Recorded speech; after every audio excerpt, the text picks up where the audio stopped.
Congratulations, you've chosen the viola, and it's a great instrument, but there are just so many options out there. So stick around, we're going to be talking about all the kind of tips and tricks to go over and get you or your prospective student the right one. Stick around.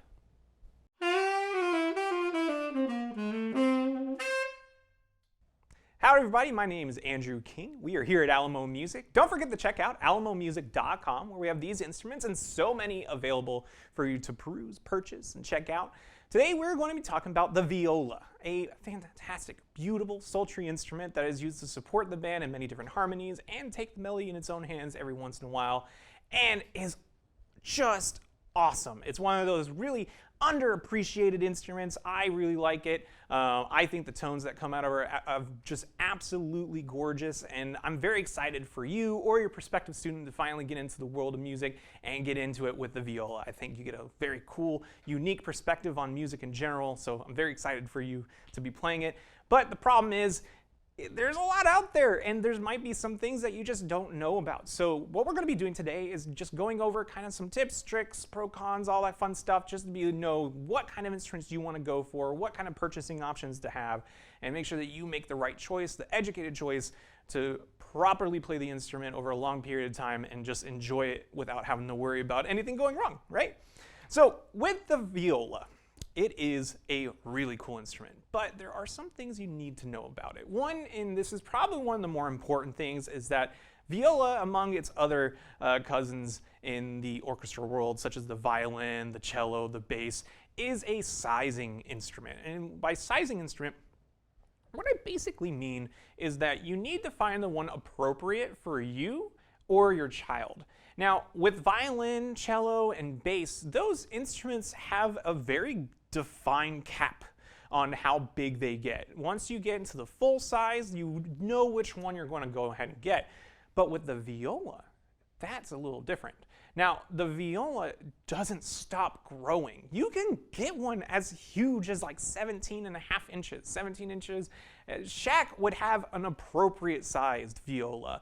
So you need to make sure that you're measuring for yourself and getting the right one. Just in many cases for the weight, the projection, making sure that they're the right one for you. And especially if you're just getting started, if you're like a child or your student is just getting into it, you need to make sure to get the right one. So my biggest piece of advice is to go into any kind of local music store in your area. If you're from here in San Antonio, come by any of our locations, or any kind of music store that's around you that deals anything band and orchestra, and make sure that you or your student gets sized for the appropriate one. You want to make sure that you get the most appropriately sized instrument for the student or for you, because you might be holding it at a bad angle, and that can get in the way of the enjoyment of the instrument in general. Viola is an instrument that you're going to be playing for long periods of times. Most of the time you're playing supporting melodies or playing kind of the undertones of what's going on, or playing kind of behind the violin. So you're going to want an instrument that you can hold up comfortably for a long period of time without having to outstretch your arm so much and strain something. If you do this for a long time and you play an inappropriately sized instrument, it can lead to injuries over a long period of time, or it can just be an uncomfortable experience with the instrument. So in order to make sure that you get the right one, I always recommend checking out your local music store, getting sized appropriately by one of the employees there, and make sure you're getting the right one for you. Now, it's not just sizing that matters with these. You can get your 12-inch, your 13-inch, 14-inch, and it goes all the way up to like 17, 18, whatever you want to go to. And that can be a big thing, but you also want to make sure that you're getting the appropriate brand. Now, if you're going into school, if your student's getting into it, maybe they're doing the 5th grade after schools program, or they're going to the 6th grade orchestra for the first time, you want to make sure that you're getting the appropriate brands. Usually, orchestra directors are going to supply a supply sheet. It's like a 6th grade sheet that you would do any other class, but this one's going to have different kind of brands that they trust themselves with those instruments.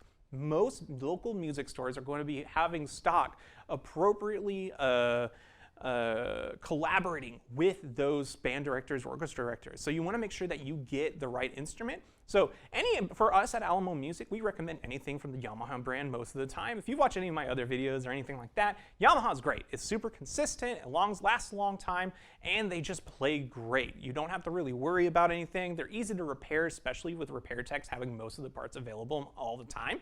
So you want to make sure you get the right one that way. I also love the brand of Eastman. Maple Leaf is also a fantastic one. So you just want to make sure that you get the right one that will be lasting a long time. Now, I understand that the price tag might be scary at first, but what you do want to consider is that those prices are kind of reflective of the long period of time that your student is going to be using that instrument, especially if they're really young, like 10, 9 years old, because they're going to have to start on that smaller size. So that's why I recommend using the purchase option of a rent-to-own contract. The rent-to-own contract basically means that you can make rental payments over a long period of time on the instrument, collecting into an account towards the purchase of the instrument at the end of the contract. What that basically means for you, though, and because you're going to be like basically switching instruments over and over again, is that you can accumulate credit on, say, the smaller sizes and switch up as the student gets larger. And then when they finally kind of, cap out, they're done growing and everything, you can use that credit towards the purchase of the instrument that is appropriately sized for the student for the rest of their career in like high school, maybe even go into college or anything like that. And you can use that and have a good instrument that's appropriately sized, and you don't have to worry about reselling, purchasing, getting the right one, all that kind of stuff over a long period of time. That it's a huge hassle. So I always recommend doing it that way because it's super convenient for any prospective student and for the parents especially over a long period of time. Now you might be thinking of like upgrading or moving to another instrument. Most stores will allow you to kind of move your credit from instrument to instrument, but if you're starting on the viola, there is some things to kind of keep in mind, especially when you get above that 14-inch area. Because once you hit that and you get into like the 15-inch instruments, the 15.5 and the 16, the body of the instrument is also going to grow. So strength and core and just being able to hold the instrument up in general is going to be kind of part of that process. So make sure that when you're going and looking at these instruments that you try out each one. They usually go in half sizes when it comes to the viola. There are quarter sizes out there and everything, but usually you want to stick with those half sizes, 15, 15.5, 16, 16.5, and you want to kind of stay around there. That's usually going to be the average. But if you're, a much larger person or a much longer person in that kind of aspect, make sure you get the one that's appropriate for that size, especially with holding an instrument like that for a long period of time. You want to get one that you can actually, hold for a long period of time, or at least trying to train up into that. Now, with all that being said, there are just tons of choices out there, so I definitely recommend checking out our website, alamomusic.com. We have some great brands, consignment instruments, and instruments that are going to be available for you to kind of check out. Make sure you get the right one. So if you have any questions, feel free to give us a call too, and then definitely get in the comments. I really want to see what size did you start out with when you first got on the viola, and what size did you end up on? That's usually a cool question to ask because everyone's different. They all just get different instruments and everything, so you never know where anyone's going to end up. But thank you guys so much for watching. I really appreciate it. Please leave a like, hit the bell icon if you want to see what else is coming out in the future, and I really hope you have a wonderful day.